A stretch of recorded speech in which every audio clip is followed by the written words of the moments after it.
Salut à toutes et à tous et bienvenue dans ce nouvel épisode. Installez-vous confortablement, prenez un café, enfilez vos baskets si vous nous écoutez en courant.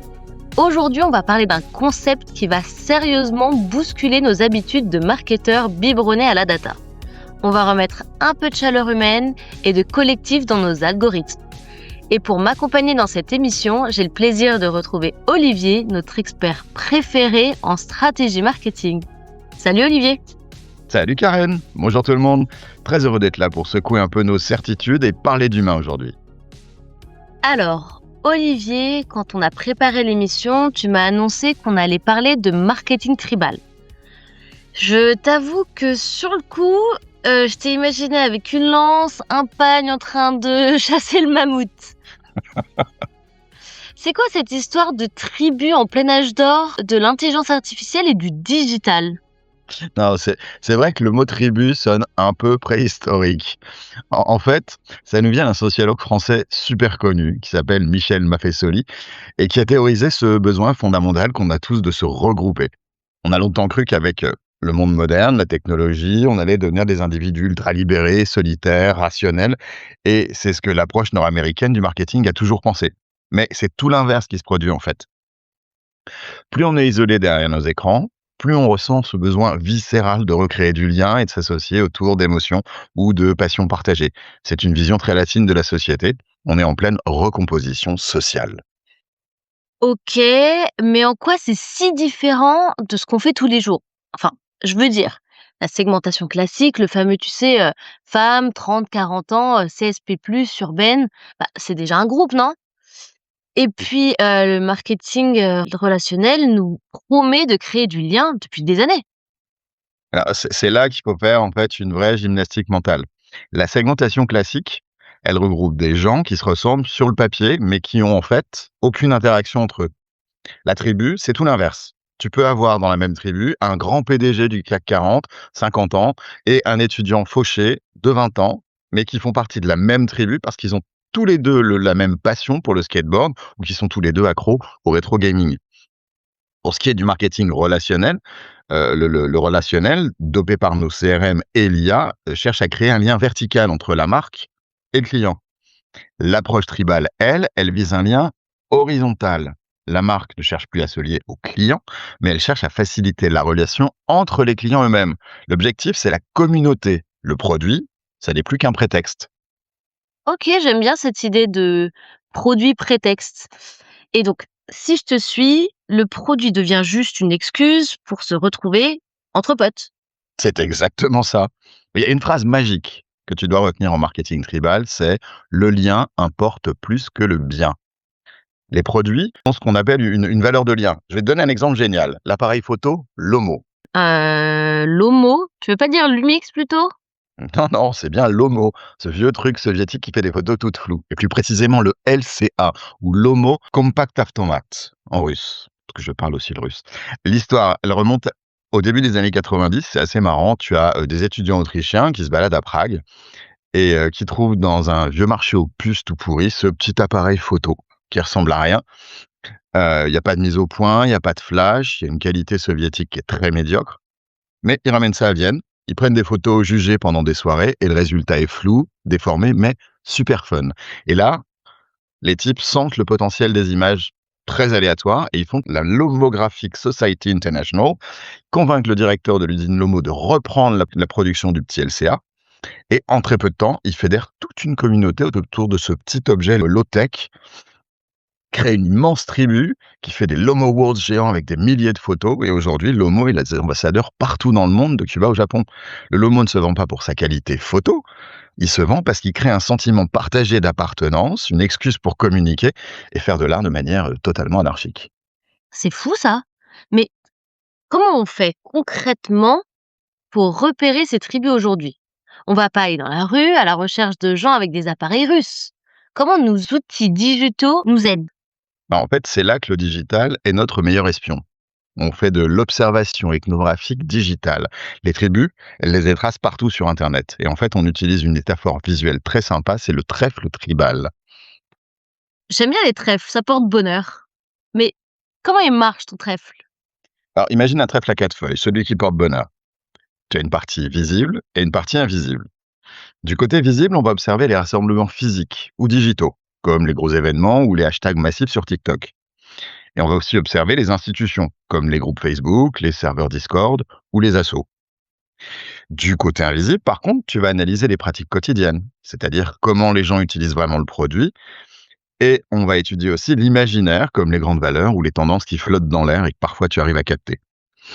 On utilise des outils pour faire ça, comme le pixel Facebook ou l'écoute sociale automatisée pour capter tous ces signaux faibles et comprendre les rituels. Ok, donc on écoute. Et est-ce que tout le monde est fanatique de la même manière dans une tribu? Et non, et c'est ça qui est crucial, à comprendre pour ne pas rater sa communication justement. Dans une tribu, on a en général 4 rôles assez précis. D'abord, tu as le membre, c'est le noyau dur, le fanatique très, très impliqué dans l'institution. Tu as également le participant. Ça, c'est celui qui vient lors des grands rassemblements, principalement pour faire la fête. Ensuite, tu as le pratiquant. Ça, c'est celui qui utilise le produit tous les jours, mais parfois juste dans son coin. Et enfin, tu as le sympathisant, celui qui gravite autour, qui aime le style ou l'esprit, mais sans forcément pratiquer. La bonne stratégie de communication tribale, elle sait parler sur ces 4 niveaux. Ok, bah, c'est passionnant les tribus en fait. Alors du coup, on a la théorie, on a le trèfle, on a les quatre rôles. Et est-ce que tu aurais un exemple d'entreprise concrète qui a réussi à entrer dans une tribu sans se faire jeter?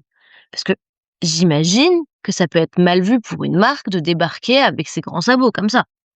Oui, ouais, exactement, et l'exemple de Salomon dans les années 90, justement, c'est une véritable masterclass. À l'époque, Salomon, c'est le roi du ski traditionnel. Le problème, c'est que quand le snowboard a commencé à exploser, pour les jeunes riders, Salomon, c'était la marque à papa. C'était, les skis du daron et c'était pas ce qu'ils voulaient avoir au pied. Ils détestaient Salomon et ils préféraient leurs petits fabricants artisans avec des marques un peu obscures. Aïe, le coup dur pour eux. Et du coup, qu'est-ce qu'ils ont fait? Ils ont sorti, le chéquier pour faire des énormes pubs avec, les plus grandes stars comme égérie? Eh ben non, justement. Ça, c'est ce que Nike, Fila ou Rossignol a essayé de faire sur le marché du roller et ils se sont ramassés en beauté parce qu'ils sont arrivés en conquérant. Salomon, lui, a choisi l'extrême inverse. Il a choisi l'humilité totale. Phase 1, l'ethno-marketing. Ils ont d'abord été sur le terrain, sans rien vendre, juste pour écouter, regarder, repérer les codes, les rituels. En phase 2, la co-création. Ils ont monté une équipe de snowboarders et ils ont conçu les planches avec eux. Attends. Ils ont invité la tribu dans l'usine? C'est exactement ça. Et en phase 3, le soutien tribal. Quand ils ont lancé leurs produits, au lieu d'inonder les supermarchés du sport, ils ont distribué leurs planches uniquement dans des petits pro shops super pointus. Résultat des courses, ils sont devenus un leader respecté parce qu'ils se sont comportés comme un membre de la communauté et ils sont pas arrivés comme des cow-boys. Belle leçon d'humilité de la part de Salomon. Et est-ce que, en exemple, tu aurais une marque plus grand public? Comment ça se passe pour eux? Eh ben, on va prendre l'exemple d'Adidas, la marque qui joue au caméléon.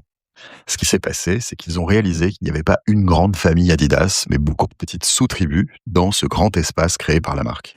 Et donc, ils ont créé Adidas Originals pour les fans de mode urbaine et Adidas Runners pour les fondus de course à pied.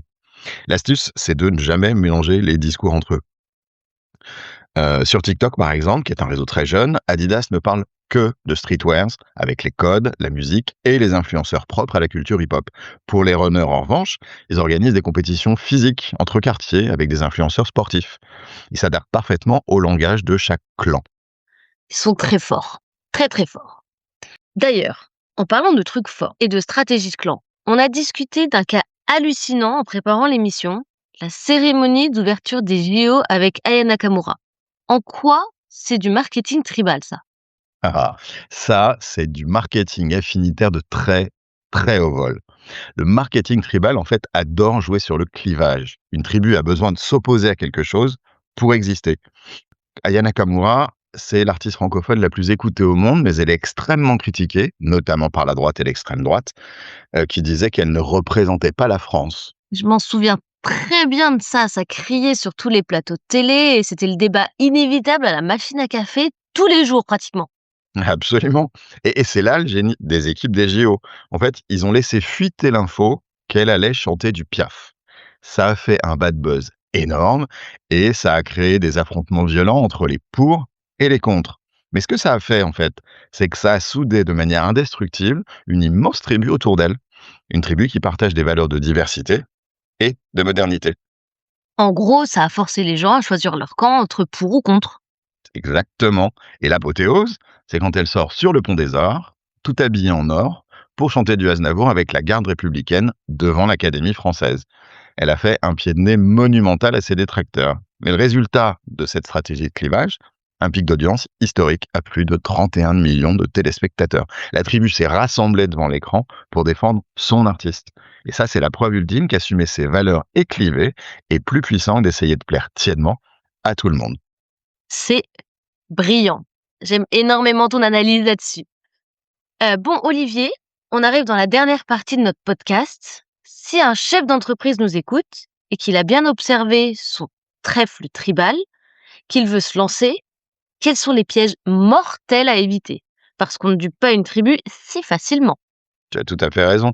Le piège numéro un, c'est le manque d'authenticité, l'opportunisme flagrant et ce qu'on appelle le tribal washing. C'est comme le greenwashing, mais en version marketing tribal. Une tribu, en fait, c'est hyper vigilant et c'est comme une famille. Si tu fais semblant de partager leurs valeurs juste pour faire du chiffre à la fin du mois, le rejet sera immédiat, violent et le bad buzz pourra aller jusqu'à détruire ta marque. Donc en fait, la marque, elle doit pas essayer d'être le chef de la tribu.